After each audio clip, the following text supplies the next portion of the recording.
On n'est pas sorti des renseignes.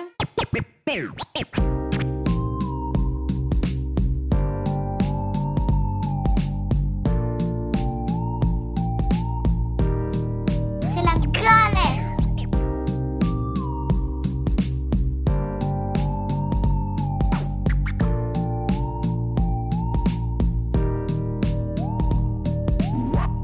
Amis auditrices et auditeurs, bonjour et bienvenue dans cet épisode hors-série d'OPSR.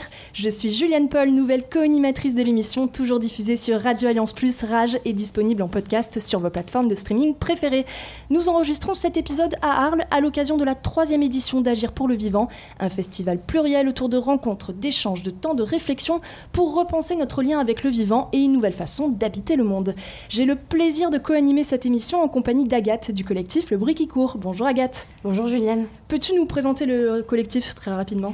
Alors Le Bruit qui court, c'est un mouvement de jeunes artistes, activistes et artivistes, du coup, qui est une fusion des deux mots, qui est animé par une ambition qui est de faire jaillir un rapport sensible au monde par l'expérience artistique pour générer en fait un engagement profond à la hauteur des enjeux sociaux et écologiques auxquels notre époque fait face.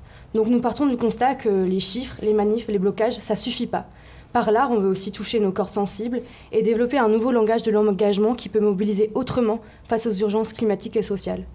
Et du coup, nous, aujourd'hui, on est 150 jeunes rassemblés dans le cadre du festival Agir pour le Vivant pendant une semaine pour préparer une performance artistique, se former à différentes formes de militantisme et aussi faire des ateliers de création au service d'une lutte locale qui est menée à Arles autour du projet de contournement autoroutier.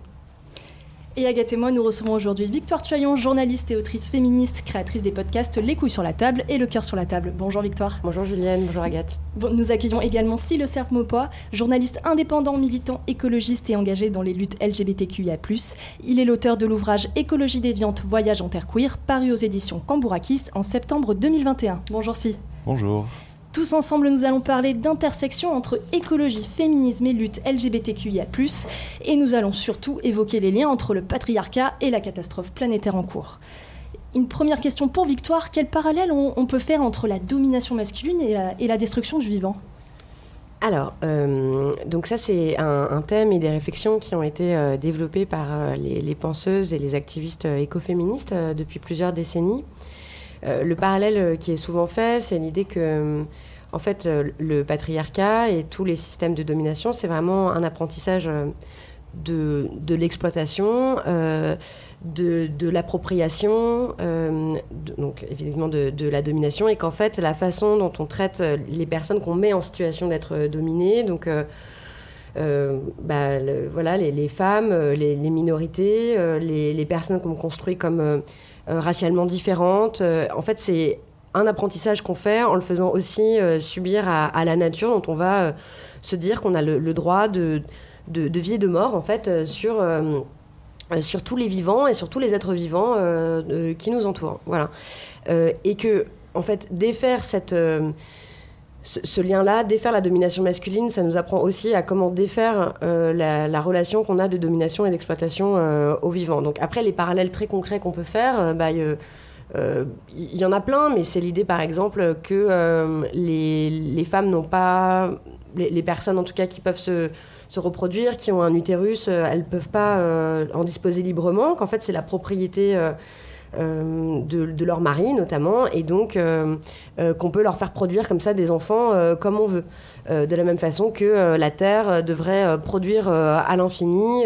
Voilà, c'est des parallèles comme ça en fait qu'ont fait les écoféministes et qu'elles peuvent faire dans plein d'autres situations de la vie. Peut-être tu penses à d'autres cas, Moi, c'était peut-être plus pour introduire en fait une distinction, par exemple avec ce sur quoi je travaille vis-à-vis des minorités sexuelles, et notamment, et pas uniquement des minorités sexuelles, puisqu'il s'agit aussi des LGBTQI, aussi dans des expériences trans et transqueer.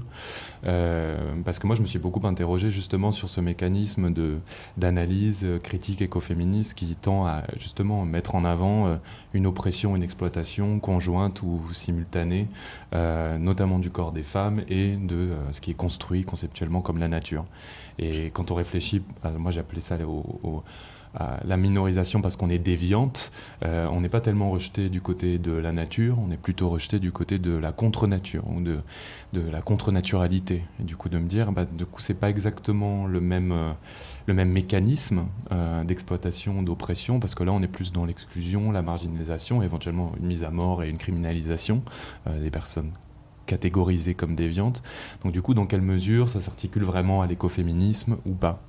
Et c'est intéressant parce que je pense qu'en fait, c'est surtout là où se joue quelque chose, c'est que c'est dès l'instant où en fait on utilise le concept de nature, que ce soit pour utiliser le concept de contre-naturalité. En fait, c'est moi ce qui m'intéressait, c'est le moment où en fait le concept de nature ou de contre-naturalité, en fait le fait de solliciter l'argument de nature devient un levier d'oppression. Et il me semble que ça c'est quelque chose que tu décrivais, c'est-à-dire à la fois pour les personnes, pour les femmes, pour les personnes racisées, pour les minorités sexuelles, etc. Où en fait cet argument de nature il va être utilisé de plein de manières différentes, soit pour rejeter du côté de la bestialité, soit pour rejeter justement contre de la contre-naturalité ou de la maladie.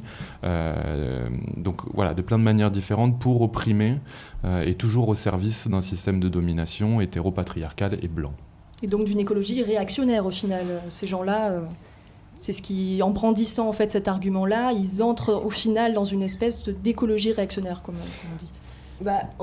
Disons, le rapport à la nature, là, en fait, c'est vrai, tu l'as vraiment bien dit, ça peut être utilisé de plein de façons différentes. Donc, tu as quand même une première catégorie de gens qui se contrefoutent des histoires de nature et d'écologie. Donc, c'est le courant de domination représenté par des gens comme Donald Trump ou Bolsonaro qui vraiment, ça n'a aucune importance. Enfin, je veux dire, on peut supprimer les droits des femmes, brûler toutes les forêts primaires, enfin, on s'en fout. Vraiment, donc ça, c'est une chose. Et après, c'est vrai qu'il y a toute une catégorie de gens qui vont utiliser l'argument de l'écologie de façon réactionnaire. En fait, il y a même... Parce qu'en fait, Donald Trump, par exemple, il n'est pas écolo, évidemment, on est plutôt d'accord avec ça. Mais par contre, ça ne veut pas dire que l'argument de nature ne va pas continuer à infuser. Et à être brandi. C'est ce qu'on a évoqué hier au moment des discussions avec au sein d'Agir pour le vivant. C'est-à-dire que l'argument de nature, il existe à plein d'endroits et pas uniquement lié à une pensée écologiste. En tout cas, il existe dans la pensée religieuse, il existe au sein du christianisme. Et en fait, ça ne m'étonnerait pas, alors peut-être pas Donald Trump de manière plus explicite là, au cours des dernières années, mais que en fait, ça lui apparaisse sinon comme une contre-naturalité, en tout cas qui s'inscrivent en résonance avec plein de mouvements, notamment chrétiens conservateurs, chrétiens réactionnaires, etc. Et donc oui, mais je pense que tu as raison effectivement de faire ces distinctions, c'est-à-dire que cet argument de nature, il existe en fait dans notre système occidental et il a été notamment transmis, développé, il a infusé en fait tous nos imaginaires et notamment via le religieux. Mais il a aussi, comme tu le dis, infusé effectivement, évidemment, la manière dont on a pensé le souci et la protection de la nature depuis la fin du 19e siècle, notamment en Occident. Et donc évidemment, il existe encore dans une certaine mesure dans certaines pensées écologistes qui vont parfois être plutôt rejetées du côté des écologies réactionnaires, mais aussi des écologies de gauche, en tout cas qui sont estampillées comme des écologies de gauche. En fait, on s'aperçoit qu'autour du concept de nature, on a encore beaucoup de déconstruction à faire et qu'en fait, il y a encore des idéologies hétéronormées, blanches, patriarcales qui sont encore en fait à l'œuvre dans la manière dont c'est utilisé actuellement. Et donc c'est une partie de mon travail, c'est effectivement de mettre en avant ces sortes d'oppressions qui perdurent aussi dans la manière dont on utilise ce concept. Et on l'a vu, et je termine là-dessus, le plus récemment, c'est l'exemple, même si c'est pas une écologiste, en tout cas je ne considère pas comme telle, avec Caroline Cayeux, qui renvoyait les LGBTQI au moment du mariage, qui avait dit que c'était contre la nature, et puis là qui en fait est finalement revenu sur ses propos après avoir refait une sortie homophobe. Donc on voit qu'en fait ça continue à circuler, cet argument-là. Voilà. Et du coup, toi, tu définis dans ton ouvrage donc ce titre d'écologie déviante. Qu'est-ce que tu entends par là ? Et pourquoi tu n'as pas choisi le mot queer, justement ? Je pense qu'on a toujours un peu à s'interroger sur les mots qu'on veut employer. Le terme de queer, déjà en fait ça existe. Il y a une sorte de branche de l'écoféminisme qui s'appelle la queer ecology et qui est l'écologie queer, donc, et qui est une sorte de prolongement aussi des analyses écoféministes à partir des années 90. Voilà, on voit émerger un queer ecofeminism et puis c'est devenu écologie queer et puis il commence à y avoir un champ disciplinaire académique qui s'est monté. Donc je pense que d'une part j'avais besoin de... Moi, je ne suis pas chercheur au sens universitaire, donc j'avais besoin de prendre un petit peu de distance vis-à-vis de ça. Ensuite, le terme de queer, il est un peu utilisé à toutes les sauces en ce moment. J'avais peur aussi que ça gomme énormément de situations différentes, donc j'étais en fait quand même assez intéressé par l'idée de conserver un mot français.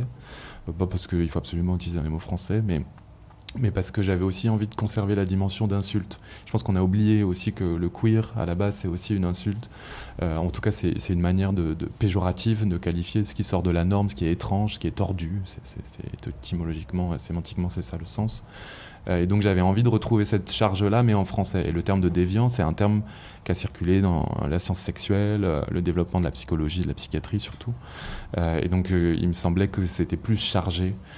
Et puis les déviants, c'est aussi tout ce qui dévie. Et ça permettait on a parlé d'écoféminisme, mais aussi d'intégrer en fait finalement encore plus de questions minoritaires, c'est-à-dire non seulement des minorités sexuelles, mais aussi des croisements parfois avec les questions de classe, de race, de genre. Donc j'aimais bien cette idée de déviation et de déviance de manière peut-être plus large. Je trouvais que ça ouvrait d'autres horizons. Voilà. Et alors, est-ce que vous pouvez nous dire un peu comment est-ce que vous avez vécu cette convergence des luttes ? En fait, est-ce qu'elle s'est très rapidement imposée ou en fait, est-ce que c'est venu petit à petit ? Victoire ? Entre l'écologie et les luttes féministes pour moi. Bon, d'abord, je dois dire que je me sens pas vraiment activiste ou militante. J'aurais l'impression d'usurper en fait ce titre-là. Moi, je reste journaliste, engagée. C'est-à-dire il me semble que mon rôle, c'était de rendre compte des pensées développées par des intellectuels, des chercheuses sur la question des masculinités. C'est comme ça que j'ai commencé. Et c'est vrai que je faisais pas le lien vraiment avec l'écologie, même si ça m'intéressait à titre personnel. Enfin, étant née en 89, c'est impossible d'ignorer le désastre écologique en cours, mais en me sentant vraiment impuissante par rapport à ça et en parvenant pas vraiment à faire les liens. Alors même qu'ils existaient, puisqu'encore une fois, les pensées écoféministes existent depuis plus de 30 ans. Et à vrai dire, je dois dire que c'est pas encore bien clair pour moi, en fait, la convergence des deux. J'arrive pas exactement à l'expliciter, que en fait, celle qui l'a fait de façon très claire, là, cette année, c'est Sandrine Rousseau, quand elle a fait campagne pour être candidate à l'élection présidentielle pour les Verts, qui s'est revendiquée publiquement là, pour la première fois d'écoféministe et tout, mais il me semble que c'est pas, voilà, le truc n'est pas encore bien clair. Donc j'essaye, moi, de relier les deux, mais de façon très timide encore. En fait, je suis aussi dans ce festival parce que je me pose des questions sur comment est-ce qu'on articule de façon explicite, immédiatement accessible au plus grand nombre pour que les gens puissent s'en emparer, le fait que on ne veut pas sauver la planète au prix de l'exclusion et de la domination de toutes les minorités, des droits des femmes, etc. Et puis à la fois que, pour le dire assez crûment, en fait, le féminisme sans pensée écologiste, ça m'intéresse plus. Enfin, pas du tout. Enfin, je veux dire, ça n'a aucun sens. En fait, on va pouvoir être féministe sur une planète qui n'existe plus, enfin, qui n'est pas vivable. Voilà. Mais je ne sais pas très bien, en fait, encore comment le faire. Comment est-ce qu'on mène tout de front ? Comment est-ce qu'on mène de front une lutte anticapitaliste ? Parce que c'est quand même le cœur du problème. La source, en fait, la destruction de la planète, c'est quand même ça. Et sans lâcher toutes les luttes qu'on mène pour vivre heureux, sans être dominé et sans dominer personne. Vaste programme. Un programme aussi. Mais qui est effectivement aussi quelque chose, je pense que nos générations, en fait, ont à se positionner nécessairement sur la question de la crise climatique, écologique en cours. Et c'est vrai que moi, en m'étant construit, je vais utiliser le terme de PD parce que c'est comme ça que je me définis, en tout cas politiquement. Tu ne peux pas uniquement te positionner sur une question d'accès aux droits, même si c'est important, évidemment. Et moi, je sais qu'un des enjeux, justement, en rencontrant le le milieu de la justice climatique avant la COP21, et puis ensuite en intégrant des mouvements LGBTQI plus radicaux. Ça a été de voir comment je peux pas scinder l'un, et voilà, il y a un problème en fait dans comment je hiérarchise ces urgences-là, comment j'essaye de... le livre c'est ça en fait, c'est vraiment ce besoin un peu urgent de trouver un espace commun, qui est pas toujours évident à tracer en fait, même pour soi. Moi j'ai l'impression depuis quelques années de faire des sortes de voyages perpétuels entre différents espaces militants. Là ça s'est un peu mis en pause avec l'écriture du livre récemment, et puis les projets à venir, mais j'ai besoin d'y retourner là à nouveau, et en fait j'ai constamment fait des allers-retours entre milieu de justice climatique, organisation d'action plutôt LGBTQI, ensuite revenir à des espaces écolos, puis je trouve qu'en fait on est aussi à un temps pour nos générations, et je m'inclus encore dans la jeune génération, où on circule, j'ai l'impression qu'on a un peu besoin de circuler entre plein d'espaces de lutte et de sensibilité aussi politique, et qu'on est dans un moment quand même où il faut qu'on arrive à articuler ça ensemble, quoi. Il faut qu'on arrive à l'articuler et à proposer une vraie vision radicale d'écologie, c'est ce que j'évoquais déjà, mais anticapitaliste, féministe, antiraciste, et en fait plus que peut-être une question d'écologie, en fait c'est un projet politique, quoi, un vrai projet politique, et je pense que ça demande à vous, au bruit qui court, justement c'est ce que j'essayais de décrire un petit peu hier, c'est d'aller chercher aussi à travailler avec d'autres groupes. Je pense que c'est important de rester aussi avec une vraie unité de groupe, de ne pas chercher à être un peu partout ailleurs, de se disperser en permanence, mais je pense que ça demande vraiment de réfléchir à la question de l'alliance aussi. Voilà. Oh oui, on les entend dehors faire un truc de théâtre, c'est ça ? Oui, il y a un atelier théâtre à l'extérieur, justement, où on prépare cette convergence des luttes. Et justement, on parle beaucoup, là, en termes d'idées, qu'est-ce qui a relié pour vous les questions féministes, les questions LGBTQIA et ces questions écologiques. Mais est-ce que vous avez un exemple concret, quelque chose que vous avez vécu dans votre expérience militante qui a fait que vous avez vraiment expérimenté ces liens-là ? En fait, c'est quoi un ou une militante déviante, ou c'est quoi un ou une militante écoféministe ? Écoute, moi j'ai été très impressionnée par un camp anti-nucléaire à Bure, en 2019, il y a 3 ans maintenant, où c'était en non-mixité, sans mec cis, des centaines de personnes qui étaient là, et c'est vrai que le fait qu'il soit ouvertement comme ça féministe et écolo, donc voilà, que c'est une vraie mobilisation qui est très très dure, à Bure, qui est une lutte qui dure depuis des années, et le fait que voilà, il n'y ait pas de mec cis, ça voulait dire par exemple très concrètement que il fallait s'occuper de, je l'ai pas fait personnellement, mais je l'ai vu faire de l'électricité, de monter les barnums, de tout organiser, etc. Et tout ça fonctionnait extrêmement bien. Voilà. Et je me sentais extrêmement bien aussi. C'est juste ça. Et tout ça va paraître très terre-à-terre et très superficiel, mais en fait non, pour moi ça compte. Le fait que du coup, je me sentais en totale sécurité, et que je trouvais tout le monde extraordinairement belle. Je me souviens de ça, de la liberté des corps en fait, et qui venait aussi du fait que tout le monde était en train de faire plein de trucs, quoi, de bricoler des trucs, de porter des trucs lourds, de faire tout ça, et que tout ça a abouti dans la journée ensuite à une grande manifestation qui était puissante dans l'énergie, très impressionnante à voir, et qui était aussi très belle. Il y avait des dragons de papier qui défilaient, il y a eu un cercle immense de danse autour d'un feu, et à la fois c'était une manif, quoi. Bon voilà. Ça, des expériences sensibles comme ça compte énormément pour moi. À un moment, on a dû toutes se taire pour se promener quand on a traversé la forêt. Voilà, c'est des vagues souvenirs comme ça où je me suis dit, ah oui, voilà, c'est ce genre de choses j'avais l'impression de voir une esthétique, une énergie, qui était extrêmement inclusive, pas bullshit, très, très concrète, et esthétiquement plaisante et neuve. Voilà. Et peut-être que j'irais aussi dans la même direction que toi, c'est-à-dire que plutôt que de te dire, ce serait quoi le militant, lambda, écologie déviante, en fait, pour moi, elles importent peu, ces catégories. Ce qui compte, c'est effectivement de créer des espaces politiques dans lesquels les questions de sexualité, les questions d'orientation de genre, en fait, de liberté, en fait, sexuelle, de dignité des vivants, de leur corps, de leur rapport propre à leur corps, de leur manière de s'auto-déterminer, ont toute leur place, sont accueillis comme des enjeux aussi de discussion collective, des enjeux politiques. Et je trouve que quand ces choses-là circulent dans des espaces, alors je pense par exemple à des pink blocs qui ont été, là tu parlais de Bure, mais il y a aussi des pink blocs dans des mobilisations à Ende Gelände par exemple, donc une sorte d'organisation collective pour le désinvestissement des énergies fossiles notamment et des occupations dans des mines de charbon à ciel ouvert, etc. Qui se passe régulièrement depuis plusieurs années, auquel j'ai pu participer il y a quelques années aussi.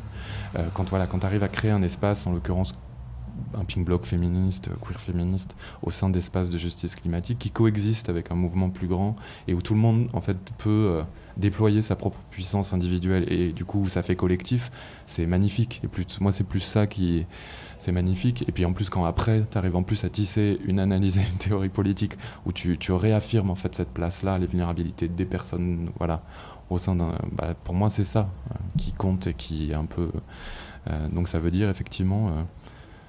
on a parlé un peu de ça aussi hier à Agir pour le vivant, c'est aussi être à l'écoute de chaque perspective minorisée et de leur donner véritablement une place et qui n'a pas uniquement à voir avec la question de la diversité. C'est pas seulement dire on accueille tout le monde, etc. Non, ça veut dire aussi de prendre le temps de saisir en fait quels sont les enjeux, quelles sont les vulnérabilités de chaque personne, quelles sont les formes d'oppression vécues par chaque personne. Que ce soit dans un espace militant et puis dans la société en général, et d'essayer d'articuler ça aussi à une vision de lutte. Donc plutôt que de répondre sur ce... Parce que je sais pas ce que c'est en fait un militant éco-déviant. Moi je sais même pas si j'essaye de militer en étant chargé de cette subjectivité politique, quoi, queer ou PD. Mais à travers un voyage en Californie que tu avais fait, tu avais pu rencontrer et voir des expériences qui t'ont fait en fait découvrir d'autres histoires de lutte d'ailleurs. Oui, mais par exemple, personne ne se définit comme éco-queer. Moi, j'ai décidé de les faire exister selon ce concept, on va dire, mais en fait, c'est bien antérieur même à l'utilisation du terme parfois écolo.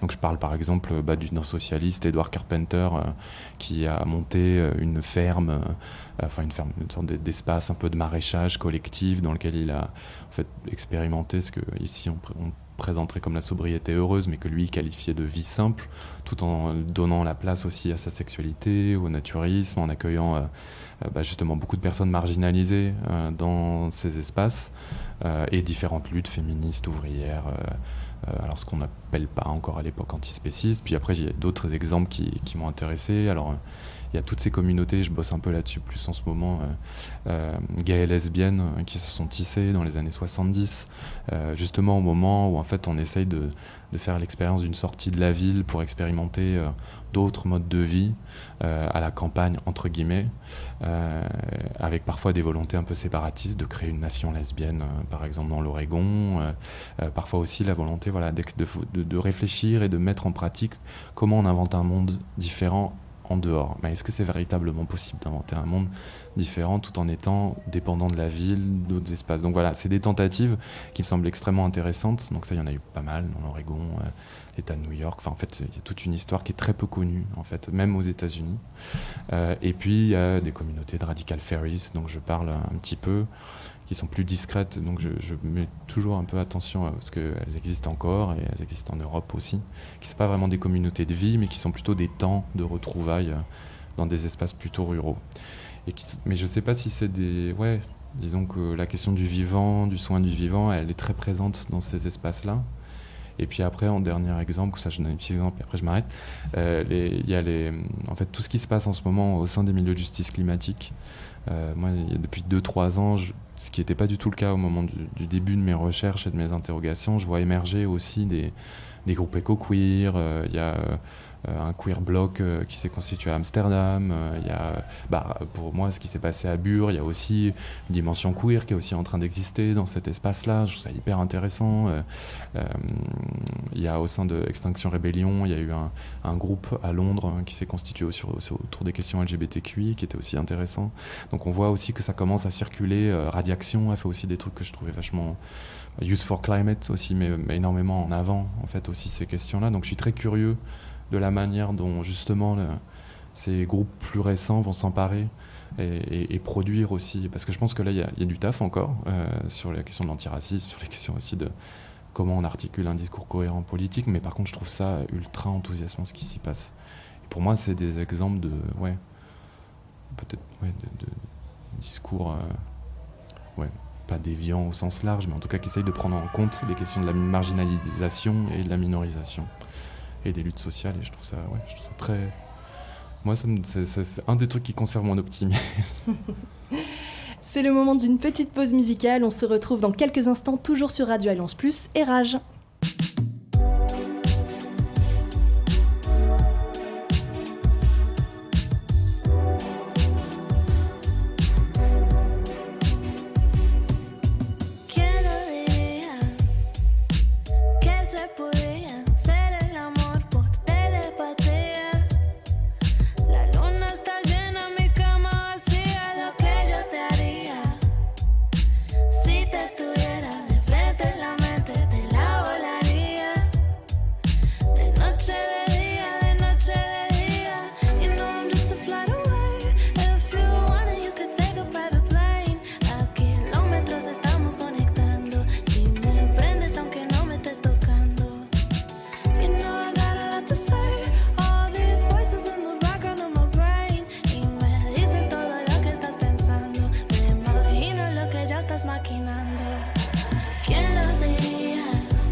Like a melody.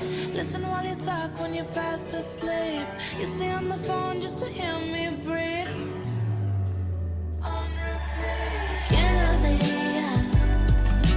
Que se podía hacer el amor por telepatía.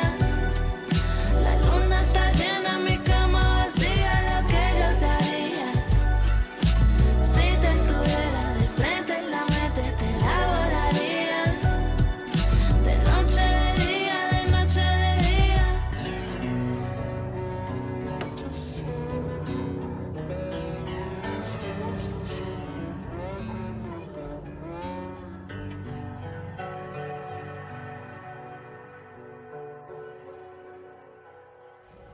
Nous voici de retour sur Radio Alliance Plus et Rage en compagnie de nos invités Victoire Tuaillon et Sylle Serpes-Maupoy pour parler d'intersection entre écologie, féminisme et lutte LGBTQIA+.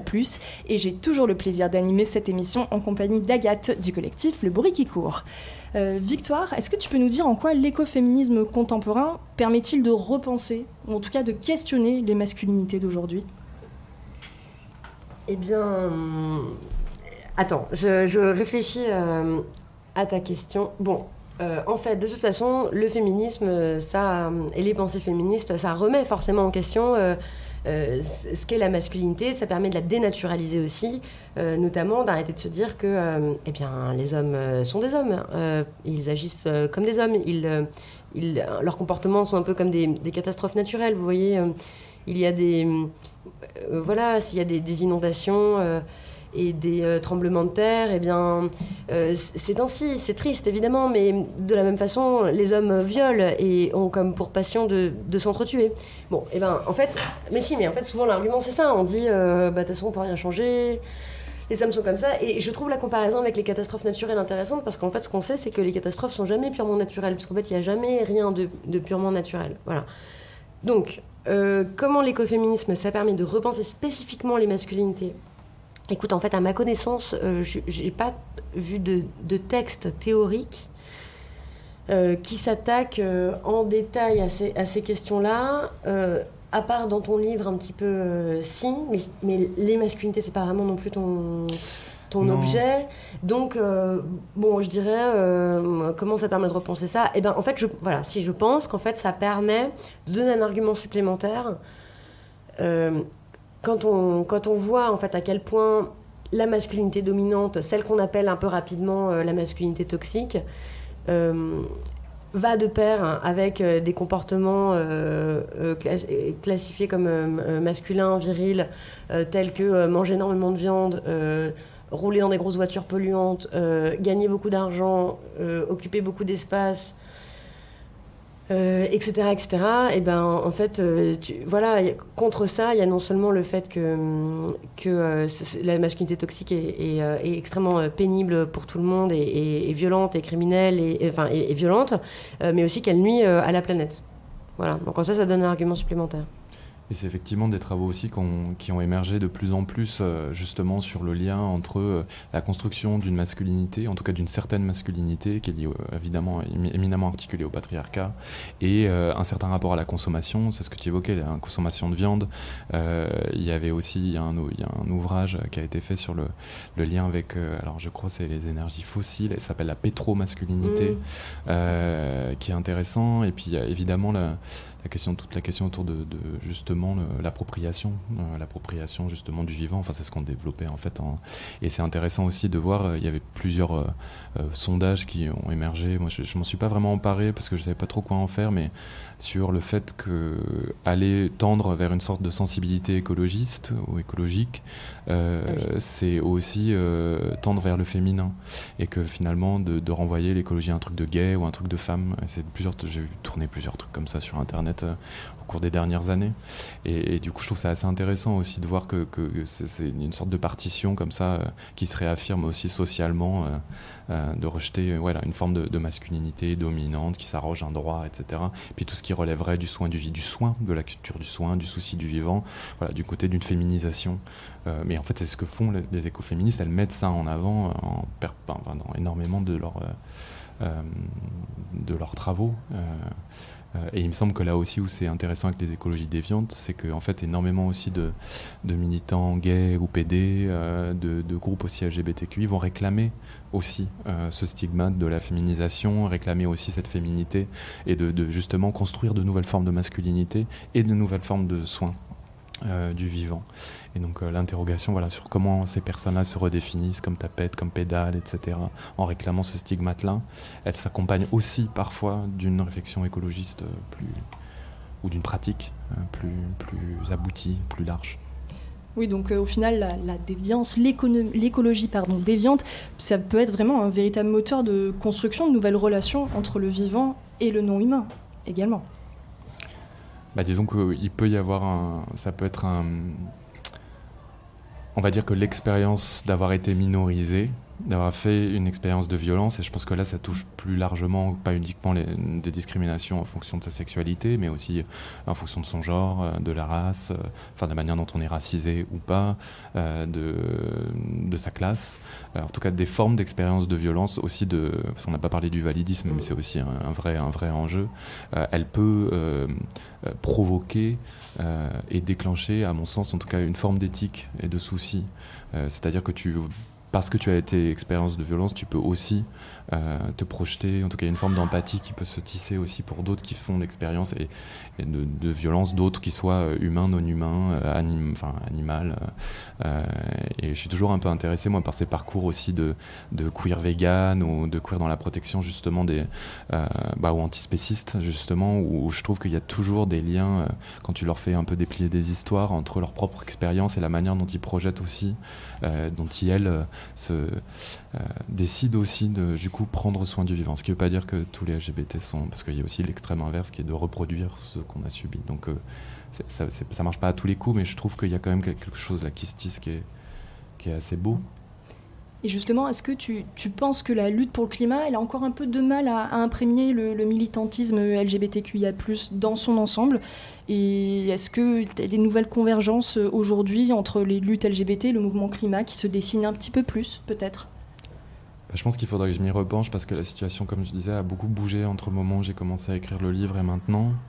Je pense qu'il y a toujours aussi quelque chose qui m'a beaucoup questionné, c'est en fait, déjà le milieu LGBTQ est très hétérogène. En fait, les réalités entre nous sont multiples et donc parfois ça peut être presque un peu factice en fait de vouloir absolument rassembler nos expériences alors qu'en fait les jeunes trans en fait vivent des discriminations qui sont pas du tout les mêmes à certains endroits particulièrement violentes. Moi j'inclus aussi le mouvement TDS aussi dans ces préoccupations là et je trouve que voilà, il y a des situations qui sont très inégalitaires en fait dans ces espaces-là et donc moi je suis toujours aussi un peu confronté à l'urgence aussi de mes ou de ces camarades-là qui font d'autres expériences et je me dis bah oui c'est dur en fait d'intégrer la préoccupation écologiste quand tu dois lutter pour ta survie, quand même l'accès au droit c'est quand même ultra important au quotidien parce que c'est d'abord ton quotidien avant de pouvoir élargir un petit peu donc c'est pas évident je pense que les milieux antiracistes à d'autres endroits se posent aussi ces questions-là, enfin je veux dire quand on est confronté à des violences policières etc. Comment je veux dire ces croisements, ces rencontres-là elles sont pas évidentes, elles sont pas immédiates donc alors est-ce que en revanche je pense que les jeunes générations qui grandissent de manière encore plus prégnante dans l'expérience de la destruction du vivant, de la destruction quand même, parce que le vivant va nous, quand même si on s'éteint, continuera d'exister, mais en tout cas dans une forme de destruction accélérée du vivant, fait que moi j'ai l'impression, et c'est ce que je voyais un peu chez Youth for Climate, c'est que j'ai l'impression qu'il y a plein de choses qui sont déjà en place, qui moi ça m'a mis plusieurs années avant de trouver, mais qu'en fait il y a une sorte de sensibilité où ça doit un peu se porter tout ensemble. Donc voilà, il faudrait voir un peu là ce qui va se jouer dans les années à venir. Je pense qu'on a encore le problème aussi au sein des espaces LGBTQI, c'est que aussi en fonction de la question de la classe, en fait, une part d'entre nous, et puis toute à notre manière, on est aussi digéré par le capitalisme et qu'en fait on a des modes de vie qui sont très paradoxaux, qu'on est attiré aussi par des valeurs qui sont promues par le capitalisme, de succès, de réussite, de certaines habitudes de consommation, un certain rapport aux technologies, et que là moi je pense qu'il y a un chantier énorme à faire qui est celui d'interroger nos attachements et nos dépendances à la technique et aux technologies. C'est tout un autre chantier, mais c'est voilà, aussi en tant que minorité, on a des dépendances singulières. Par exemple, je pense aux réseaux sociaux, je pense à l'intérêt des réseaux sociaux aussi pour faire lien et communauté quand on est isolé en tant qu'LGBTQI. Là, je vois aussi que le métaverse commence à être aussi un peu utilisé comme des lieux de rencontre justement pour contrer l'isolement. Et je pense qu'il faut qu'on s'interroge. En fait, si on rentre dans ces espaces-là qui sont en fait extrêmement délétères pour le vivant, qu'est-ce qu'on encourage ? Mais ça ne veut pas dire qu'il ne faut pas qu'on prenne en compte nos vulnérabilités, c'est-à-dire qu'on a besoin de faire lien, donc il faut qu'on invente d'autres choses. Et il me semble que là, que ce soit aussi vis-à-vis des technologies de reproduction, il faut qu'on commence aussi à s'interroger sans tabou et sans honte sur la GPA, peut-être plus clairement aussi et la PMA, parce que c'est aussi des arguments qui sont sans cesse dont on se trouve un peu tout le temps à devoir se justifier, alors que ça s'applique quand même à bien plus que des personnes queer. Et on l'a vu là, encore récemment avec les polémiques autour des hommes enceints. Enfin, on voit que ça suscite tout de suite des cris scandalisés d'une grande partie de la classe politique. La fameuse campagne du planning familial. Et il me semble que là, on a aussi des discussions à avoir sur protéger en fait les personnes qui entrent dans des processus de production de famille, de reproduction, et en même temps aussi s'interroger. Là, je pense plutôt sur les questions de GPA, sur qu'est-ce que ça,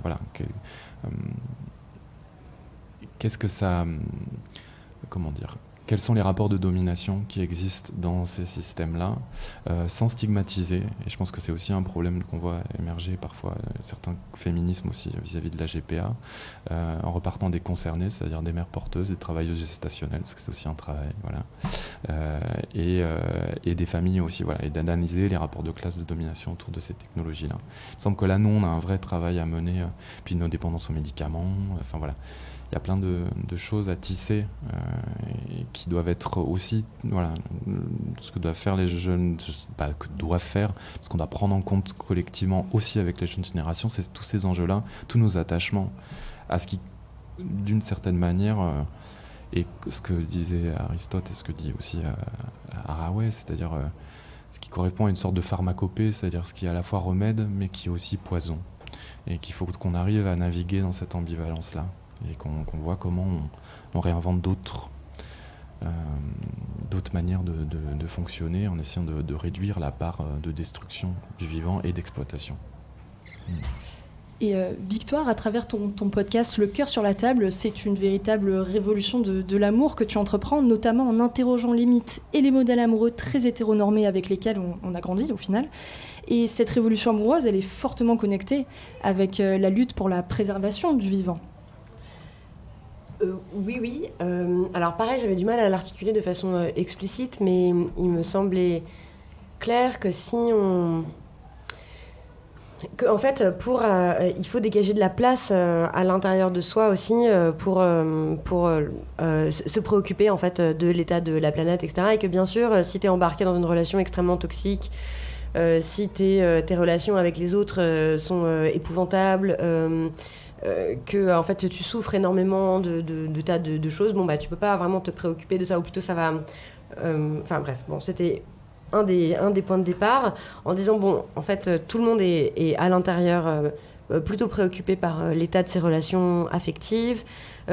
Beaucoup de gens souffrent, de femmes notamment, souffrent beaucoup de ces carcans hétéronormés, se jettent avec une énergie, dépensent en fait des quantités phénoménales d'énergie dans essayer de rendre vivables et heureuses des situations qui en fait ne peuvent pas l'être parce que ça leur demande de s'amputer d'une partie d'elles-mêmes.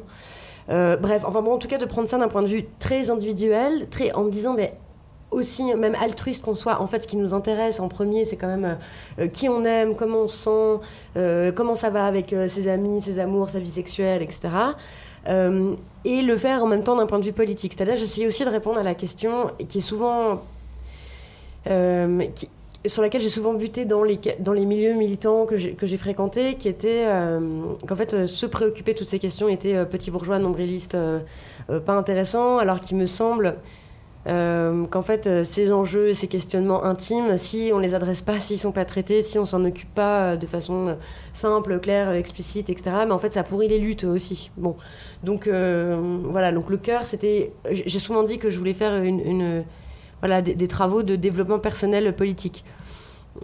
En disant, mais en reconnaissant que tout ça était important, tous ces questionnements intimes et individuels, et qu'on pouvait politiser ces questionnements-là, en faisant le pari que si on fait ce travail sur soi, comme on dit, en fait, c'est aussi un travail qui peut être politique et vice-versa, quoi. Voilà. Qu'à la fois, évidemment, en fait, quand on commence... à s'intéresser aux enjeux politiques, donc à sortir de soi, avoir envie de s'engager pour le collectif et tout, ça agit de façon très puissante à l'intérieur de soi aussi. Donc voilà, mais de ne pas lâcher ces deux côtés-là. Et la connexion avec l'écologie, ma foi, c'est pareil, c'est pas bien clair non plus pour moi, mais je crois qu'au fond, c'est parce que j'étais très marquée par la vie, par l'année que j'ai passée dans une communauté très écolo en Andalousie pendant 1 an. Et que je pense sans cesse que peut-être à un moment on va être la vie en collectif va devenir nécessaire, voilà, et qu'en fait on va si on n'a pas fait la paix avec un certain nombre de problèmes intérieurs et tout, on va s'entretuer en fait. Donc voilà, ce que m'a appris cette vie en communauté, c'est que si on ne travaille pas sur soi, on ne peut pas vivre avec les autres en fait. C'est pas possible.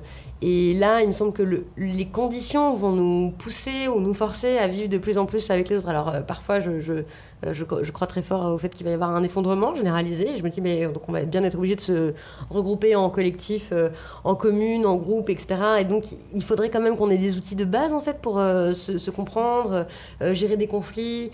Faire du care en fait, voilà. Et c'était un peu ça le début du travail du cœur sur la table, c'était ça. Très bien, on va faire une nouvelle pause musicale, on se retrouve dans quelques instants toujours sur Radio Alliance Plus et Rage.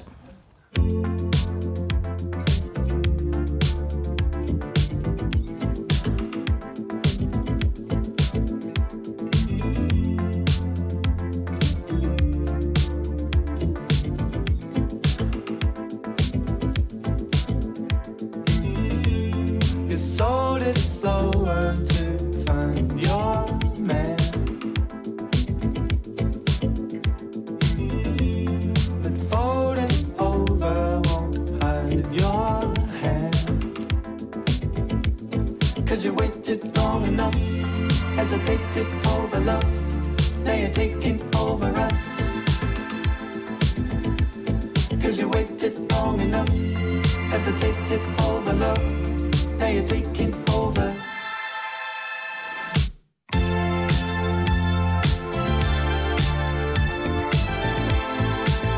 Ha, ooh, I can't just believe it.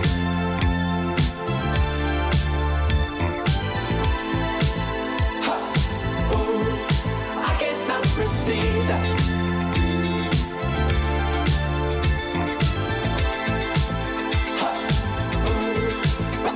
Just believe it.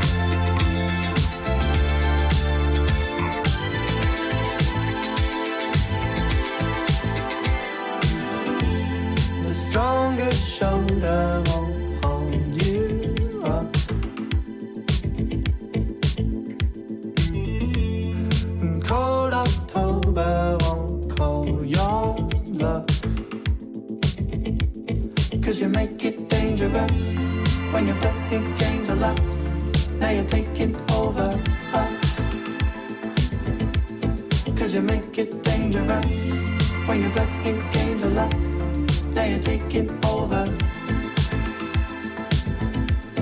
us.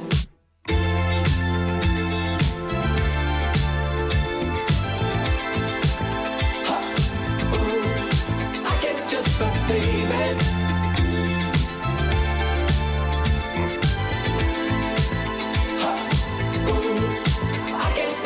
See that.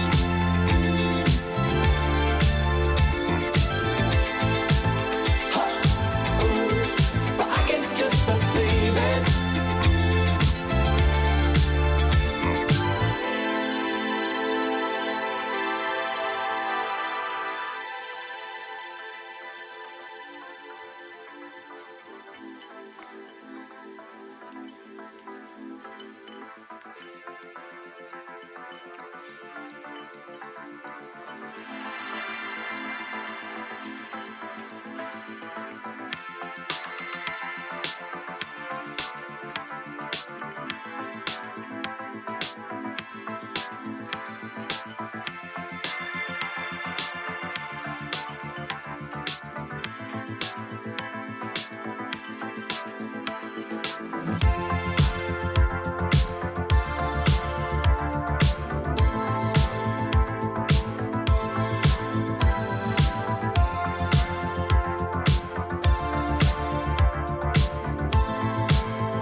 imagination 20, 30 years ago. Now, it's automatic.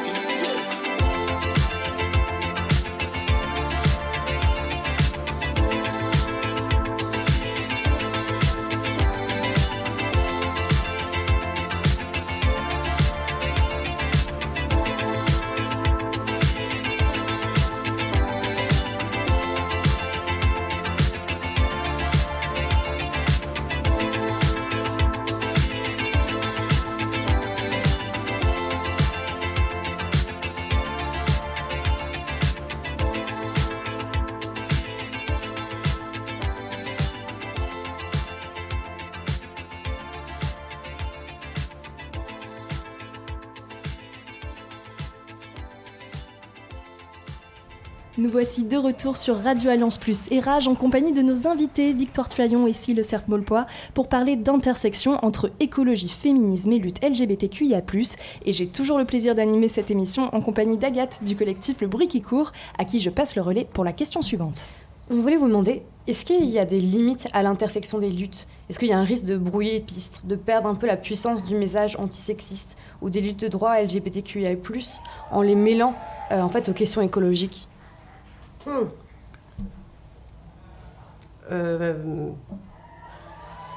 Je sais pas parce que je sais pas, bonne question. J'en sais rien. Là, ce qui me préoccupe plutôt, c'est comment est-ce qu'on fait passer ces messages. Là, il y a vraiment une urgence et tout, mais apparemment, la majorité de la population se demande plutôt, a ça en tête, mais c'est tellement confus, il y a tellement pas d'offres politiques en fait. Tout le monde est désemparé, non ? Je sais pas vous, mais j'ai l'impression d'avoir croisé des tas de gens de loin que je connais pas très bien et tout ça, mais en fait tout le monde voit que ça va pas du tout, rien ne va, personne n'est content là de vivre dans le monde tel qu'on est et tout, mais c'est très confus, donc je ne sais pas. En fait, le message de base n'est pas très clair, donc je sais pas s'il y a un risque de brouiller en mélangeant tout, mais ce qui est sûr, c'est qu'on a besoin de tout. Voilà. Ouais, moi c'est vrai que quand je parlais de tisser des alliances, tu vois, et de faire coexister, je pense que par contre il y a besoin que des luttes se mènent aussi séparément. En fait, je pense qu'on peut pas adresser tout en permanence parce que sinon on n'a pas de message. Enfin, en tout cas, on n'a pas de message. On a un message, mais en fait la perception sociale, médiatique, politique, elle est quand même très très limitée. Enfin, il faut quand même être efficace.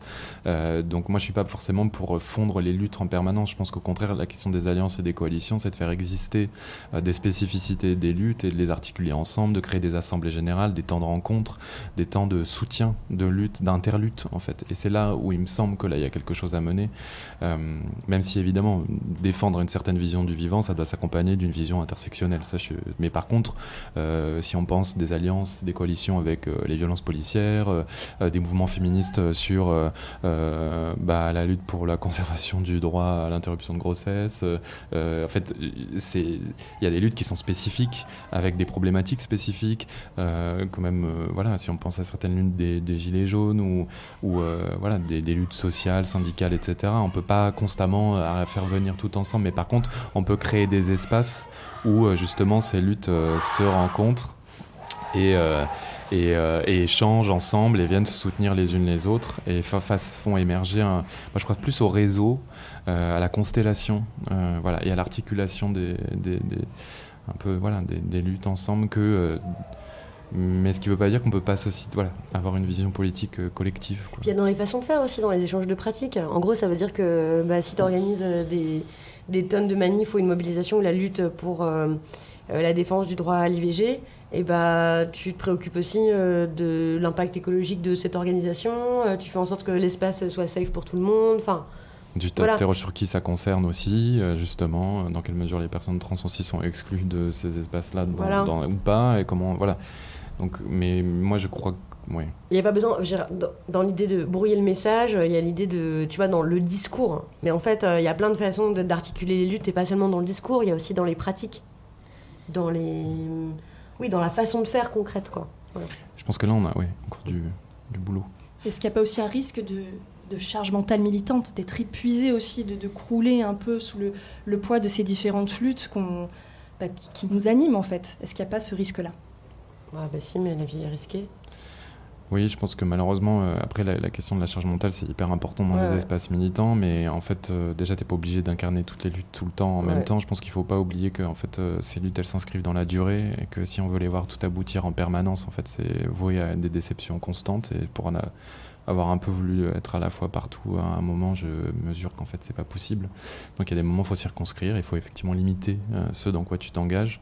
Et puis, il faut être relativement lucide et pragmatique sur le fait que c'est des choses qui se construisent et c'est des alliances aussi qui prennent du temps. Parce que quand on est différent et qu'on vient d'endroits différents on se comprend pas toujours, on est violent les unes avec les autres et en fait, c'est aussi des choses qui qui maturent et qui prennent du temps. Et parfois, il y a des événements qui viennent tout rompre, comme le Covid, par exemple, ou des choses comme qui ça. viennent tout délier. Et puis, en plus que Enfin, tout. c'est fatigant, mais on peut aussi se dire que c'est enthousiasmant, en fait. On apprend sans arrêt des choses nouvelles. Moi, je pense qu'il y a... Moi, il y a tant de choses que j'ignore complètement, de tas d'oppressions que vivent mes semblables, de leur vulnérabilité, tout ça, et plutôt de me dire vraiment qu'est-ce que je suis cruche, comment je peux ne pas être au courant de ça, pourquoi j'arrive pas encore à articuler tout. La vie prend du temps, et tu peux te réjouir et vraiment et faire du mieux que tu peux, de toute façon. Il y a là, il y a une autre personne qui est là, qui s'appelle Juliette Rousseau, qui a travaillé sur les luttes, la coalition des luttes, en lutter ensemble, dans un ouvrage qu'elle a écrit il y a quelques années, mais aussi qui a traduit cet ouvrage Joie militante. Et je pense qu'évidemment, il faut qu'on arrive à créer des écosystèmes de lutte où, en gros, on essaie d'équilibrer la charge mentale et émotionnelle, qui est très rude et qui le sera sans doute de plus en plus, collectivement.